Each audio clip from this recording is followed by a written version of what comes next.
Hello everyone, welcome to the Peanut Gallery. I'm your host Jessa, and I'm fascinated by analyzing mood, personality, and general mental disorders with comic book and movie characters. You'll find all those strange thoughts shared right here. Note, I am not a licensed psychologist, nor am I trained. This is for entertainment purposes only, and to satisfy my hypomanic moods to talk. Again, I'm probably going to reiterate this throughout all the episodes. I am not a licensed nor trained psychologist. This is for entertainment purposes only, so I do hope you enjoy the episodes. Hello everyone, and welcome to the 6th episode of the Peanut Gallery. I'm actually really excited. This is like a mid-season because I'm going to do 12 episodes a season, so we're going to go with that. And today, for the 6th episode, I've decided to choose Matthew Murdock, better known as Daredevil, or the Devil of Hell's Kitchen. I've chosen the television Netflix version of Matt Murdock, who is portrayed by Charlie Cox, because this is the one that I feel most suits Matt Murdock. Now, with that out of the way, let's dive into our blind human with enhanced senses to see what we can find out about him and see what makes him do the things he does without analyzing himself first. Now, that may sound a little confusing to start with, but what I mean to say is that we're going to analyze him to see why he does the things he does. Maybe we can find out, what's going on in that little head of his. So let's go ahead and get started. Now, as I said prior to previous episodes, I'm going to try to actually analyze them and try to pick out what their personality is.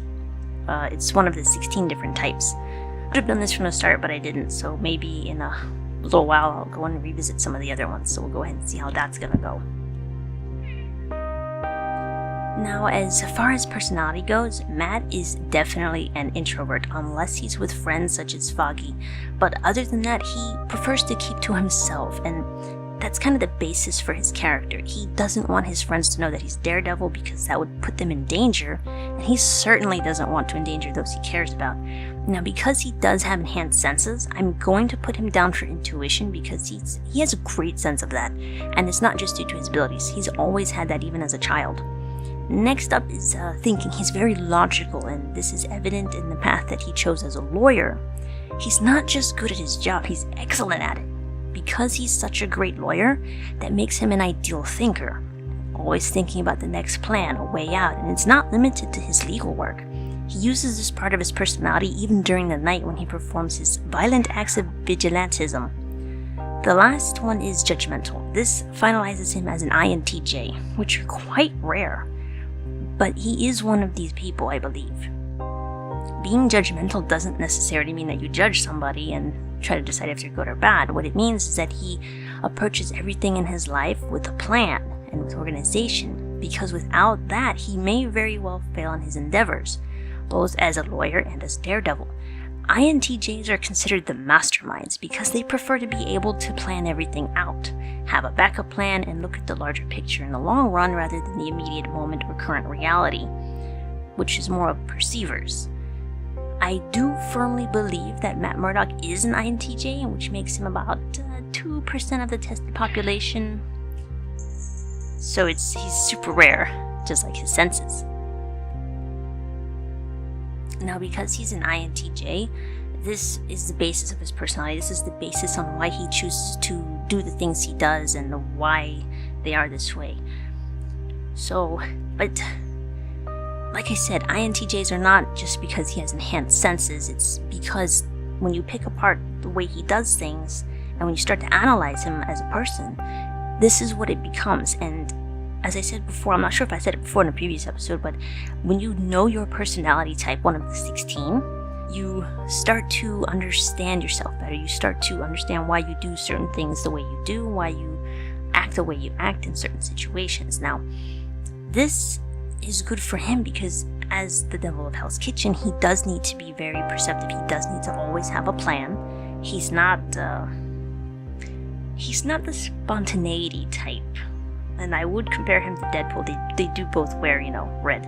But he's not as spontaneous as Deadpool. He's not as extroverted. He's an introvert. And because of that, he prefers to cause as little harm to innocent people as possible. So he will always want to have that plan. That's what makes him an INTJ. This is my opinion. I'm just one person. But we're gonna go ahead and lead on into what disorders I see that he could have. what he might have. Again, I'm not entirely sure if these are accurate, but again, this is just my opinion, and again, I'm not a licensed psychologist, nor am I trained. This is just for fun. So we're going to start with agoraphobia. Now, I know before I haven't gotten into phobias, but I'm going to start doing that from now on with personality types and phobias, because as characters, they do have phobias. They are afraid of something.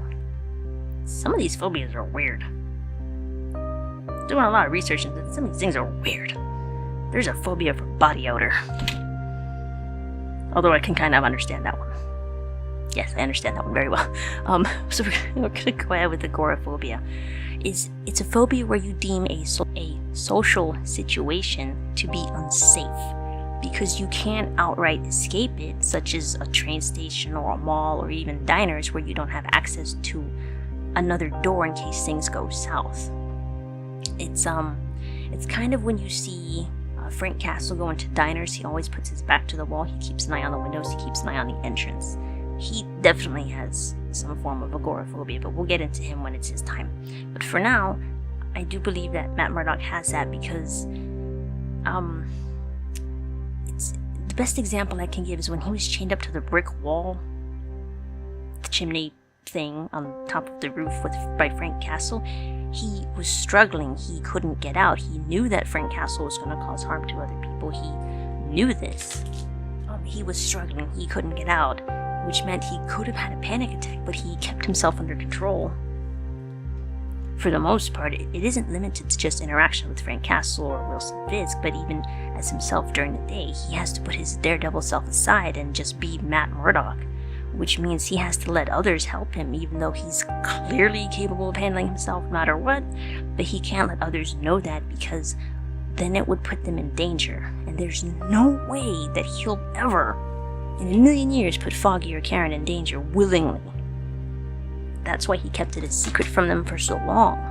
The next one we're going to lead down to is passive-aggressive. Passive-aggressive personality disorder is a conflict within oneself between the dependence on others and the desire for self-assertion. He most definitely has this because he wants to show his close friends that he's capable of doing the things on his own without giving away his identity.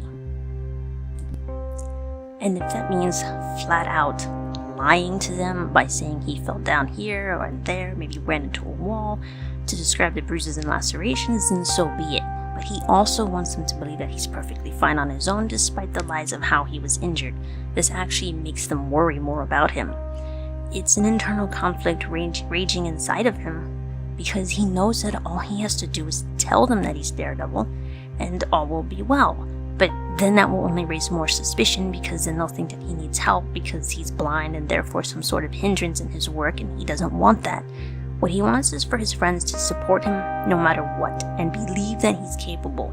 He really is, but that's not what they're going to think. Eventually Foggy concedes and believes that Matt can do these things, but at a great cost, and eventually it tears them apart. But we do see that they still hang together, which is always nice to see. Now this next one is rather interesting, to say the least. It's very fascinating, actually. It's self-defeating personality disorder. Like I said before, it's very interesting, and because it actually complements the passive-aggressive one nicely.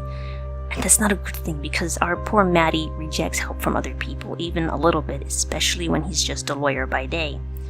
He grudgingly accepts help because he has to. But I don't think he likes it very much. He most definitely engages in self-sacrifice. He parkours across the rooftops of Hell's Kitchen, for goodness sake. The things he does as a vigilante are self-sacrificing, and he doesn't care. It isn't until he learns this, but he still does it, albeit with more caution than before, but he is still self-sacrificing for his city no matter what, and that's how it will always be. The man needs some allies. Seriously. So because he's passive-aggressive, he doesn't want help from other people, he has an internal struggle, that makes him self-defeating. He does believe that he's not good enough for something, or that he's not good enough for Hell's Kitchen, or he tries to do the best he can as a vigilante, and sometimes that's not enough. He tries to do the best he can during the day as a lawyer, and sometimes that's not enough, because all he does is he ends up worrying his friends even more, especially Foggy and Karen. with the mysterious bruises he gets from supposedly falling down a flight of stairs or running into a wall. This makes him worry about him even more than before, but it's all he can do to hide his identity. And it may tear him apart, and it really does, because you can tell that he really wants to tell them, but if he does, that's going to make them worry even more than they already do, and it's also going to put their lives in danger. And as I said before, he's not going to do that. He refuses to put any of them in danger. Now we're gonna go ahead and move on to depressive personality disorder. Again, this is one of those that go hand in hand with one of the prior ones I spoke about, and we know that if you're a vigilante, chances are you're going to be depressed at one point or another. If you can't save everyone, depression will be instilled into you. If you let one criminal escape, a depressive episode. If you want to tell your friends the truth, and you can't, you're gonna get depressed. It's not easy to accept that you're depressed, and it's not easy to accept help, but if you can acknowledge that you are depressed, then start to analyze why you're depressed, and then you can work towards getting out of that funk. With Maddie, it might take time, but he does eventually see what he did wrong. He justifies it and accepts it. Then he's able to bounce back. I'm not saying that this is how it should be, but this is how I see Matt Murdock dealing with depression, but everyone is different. No two people are the same, and therefore you'll need to find your own way of getting out of a depressive state. Again, I'm not a psychologist or a therapist, so I can't give any information on that, but this is just my opinion. So,